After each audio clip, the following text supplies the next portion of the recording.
Hi guys, എന്തെല്ലാം. അപ്പോൾ ഇന്ന് നമ്മൾ മിന്നുൻ്റെ വീട്ടിൽ പോവാം. മിന്നു നേരത്തെ പോയി. And happy Christmas. ഇന്ന് ക്രിസ്മസാണ്, പക്ഷേ വീട്ടിൽ ഇടുമ്പോൾ ക്രിസ്മസ് ആയിട്ടില്ല. ഓക്കെ, ഇനി വീട്ടിലോട്ട് പോവാം. അങ്ങനെ ഇന്നത്തെ OOTD എന്ന പ്രഹസനം കുറേ നേരം കാണിച്ച് അതിന് കുറച്ച് മാത്രം ക്രോപ്പ് ചെയ്ത് ഇതിനെടുത്തു.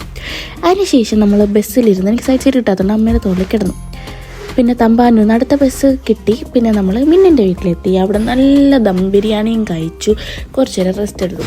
ഏകദേശം വൈകിട്ട് കഴിയപ്പോൾ നമുക്കൊന്ന് പുറത്തു പോകാന്നുള്ള ഒരു ഐഡിയ വന്നു. ആദ്യം തന്നെ നമ്മൾ ശംഖുമുഖത്ത് പോയി. അവിടെ കുറേ കുഞ്ഞു കുഞ്ഞു സാധനങ്ങളും പിന്നെ ബോട്ടിൽസും അങ്ങനത്തെ കുറേ ഉണ്ടായിരുന്നു. അതൊക്കെ ജസ്റ്റ് നോക്കി. പിന്നെ ഈ ഒരു ബോട്ടിലൊക്കെ വാങ്ങിച്ചു. പിന്നെ ബീച്ചിൽ പോയി കുറച്ച് ഫോട്ടോസും വീഡിയോസൊക്കെ എടുത്തു. അവിടെ കുറച്ച് നേരം നിന്നു. അതിനുശേഷം നമ്മൾ പോയതെന്ന് പറഞ്ഞാൽ വെട്ടുകാട് ചർച്ചിലാണ്. സത്യം വേണ്ട ഗൈസ്, നല്ല രസമുണ്ടായിരുന്നു അവിടെ. പിന്നെ നമ്മൾ ക്യാൻഡിൽസൊക്കെ ഒന്ന് ജസ്റ്റ് ഒന്ന് കത്തിച്ചു. പിന്നെ ചർച്ചിൻ്റെ അകത്ത് കുറച്ച് നേരം ഇരുന്നു, നല്ല പീസ്ഫുള്ളായിട്ട്. പിന്നെ കുറേ ആളുകളുണ്ടായിരുന്നു അവിടെ. ഇതാണ് ഇത്ര പേരുണ്ടായിരുന്നു. പിന്നെ നമ്മൾ അവിടെ നിന്ന് തിരിച്ച് വീട്ടിലോട്ട് പോയി. ഇത്രയേ ഉള്ളൂ. ബായ്.